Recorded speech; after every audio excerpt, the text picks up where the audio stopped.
आज भोपाल के फिटजी सेंटर पर खड़े हुए हैं जो कुछ दिन पहले बंद हो गया है और बंद होने की कारण जो है वो शिक्षकों को सैलरी नहीं मिली है और ये सेंटर पूरी तरीके से बंद हो गया, ताला लगा हुआ है और यहाँ के जो ऑनर हैं वो भाग गए।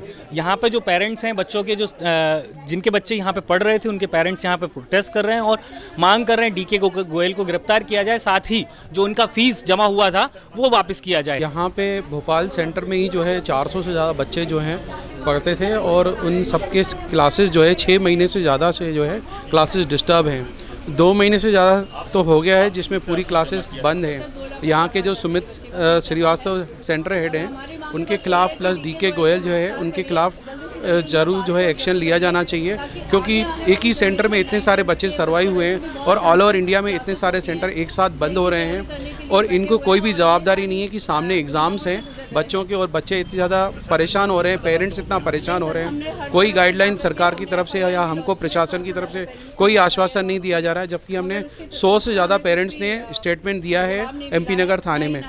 और हम चाहते हैं कि जल्द से जल्द यहाँ के जो सेंटर हेड सुमित श्रीवास्तव और जो प्रेजेंट सेंटर हेड मिस्टर के पांडे जी हैं और डीके गोयल, इनके खिलाफ सख्त से सख्त एक्शन होना चाहिए। कितनी फीस थी आपके बच्चों की और कब आपने एडमिशन लिया? सर यहाँ पे 3 लाख से लेकर 6 लाख के बीच में सबके बच्चों के जो है पेरेंट्स की फ़ीस जमा है और ये लोग क्या है पहले से ही PDC चेक ले लेते हैं, जिससे जो है ये फंस जाते हैं पेरेंट्स और उनके पास एग्जिट करने का कोई चांस नहीं होता। क्योंकि आप ये देखिए कि 6 महीने से ज़्यादा क्लासेस डिस्टर्ब हैं, ये चाह कर भी हम लोग वापस नहीं ले सकते। आपको कब से ये जवाब नहीं मिल रहा और कब से ये सेंटर? सर अप्रैल में सेशन स्टार्ट होता है सभी क्लासेस का और जून में ही जो है क्लासेस डिस्टर्ब होना चालू हुई थी। सब आपको जानकारी हो तो सर जून में जो है इंदौर का सेंटर जो है बंद हुआ था, तब से ही यहाँ प्रॉब्लम आई थी। उस समय जून में यहाँ पे जो मेन सब्जेक्ट टीचर्स थे उन्होंने रिज़ाइन कर दिया था। तब यहाँ के सेंटर हेड सुमित श्रीवास्तव ने एश्योर किया था सब पेरेंट्स को कि यहाँ पे क्लास डिस्टर्ब नहीं होगी, आप अपने जो PDC चेक जो दिए हुए हैं उसको आप बैंक में आप विड्रॉ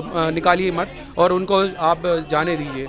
इसी एश्योरेंस के भरोसे सभी पेरेंट्स के पैसे जो हैं वहाँ चले गए उसमें और अभी 2 महीने से ज़्यादा हो गया है क्लासेस बंद हैं और इनको कोई परवाह नहीं है कि बच्चों के भविष्य की, ना ही पेरेंट्स जो इतने डिस्टर्ब हो रहे हैं। और हम लोग पढ़ाई के बारे में बात नहीं करके यहाँ ऐसा आप लोगों का फंसा हुआ है मतलब? सर 2,18,000 रुपये फ़ीस जमा हो चुकी है उसकी और पूरा कोर्स भी नहीं हुआ 11th का, हमें फिर से दोबारा से फ़ीस देनी पड़ रही है, वो भी 1,40,000 है। तो आपकी कोई टीचर से या यहाँ के स्टाफ से या यहाँ पे जो सेंटर हेड थे उन्होंने हमें आश्वासन दिया था कि आपके बच्चे का निर्विरोध कोर्स पूरा होगा 11th-12th में। आप PDC चेक लेते हैं तो PDC चेक मत रोकिए, इस तरीके से हमें आश्वासन दिया गया था, मगर किसी भी तरीके से कुछ भी हमें। आपको कब मिला था?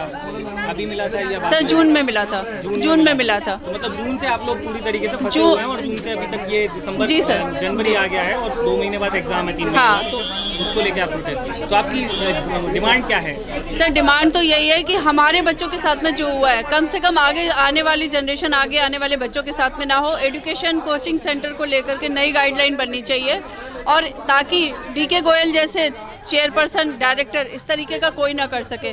फिटजी 30 साल पुराना कोचिंग इंस्टीट्यूट है, JEE के मामले में उसने सबसे ज़्यादा सिलेक्शन दिए हैं।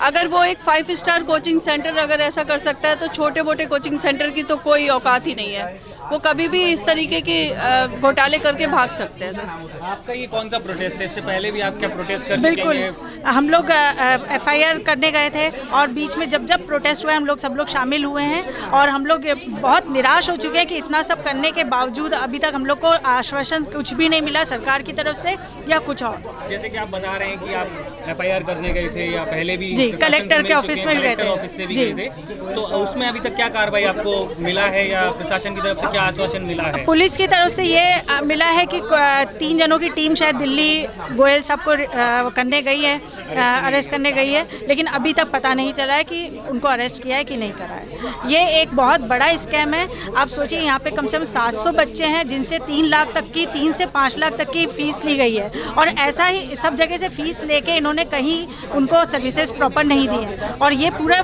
इंडिया में कम से इनकी 72 ब्रांचेज हैं। मैं चित्रकूट में रहता हूँ, MP के बॉर्डर पे। यहाँ से 650 किलोमीटर है। मैं आज ही सुबह आया हूँ ट्रेन से।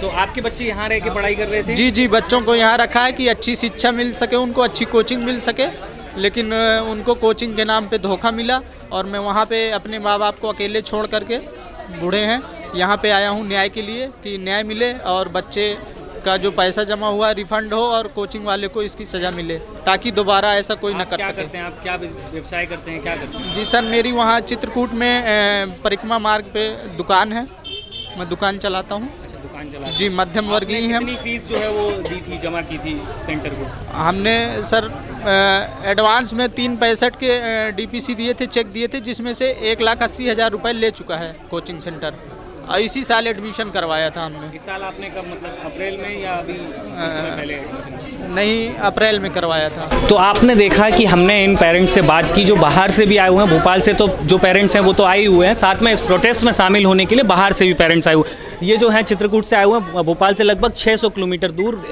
जो यूपी बॉर्डर पे पड़ता है वहाँ से आए हुए हैं। ये आस्था से आए हुए हैं, ये भी बाहर से आए हुए हैं और इन्होंने 4 लाख फीस दी हुई है। इन्होंने 3,75,000 रुपये का चेक और 1,80,000 जमा करे हुए हैं और ये बता रहे हैं कि इनका बच्चा अभी भी यहीं रह रहा है और पढ़ाई कर रहा है क्योंकि वो बहुत परेशान है बच्चा, और बच्चे को घर भी नहीं ले जा सकते ऐसे माहौल में, तो वो बच्चा भी परेशान है। मोहम्मद अरसाफ के साथ सौरभ जैन, भोपाल।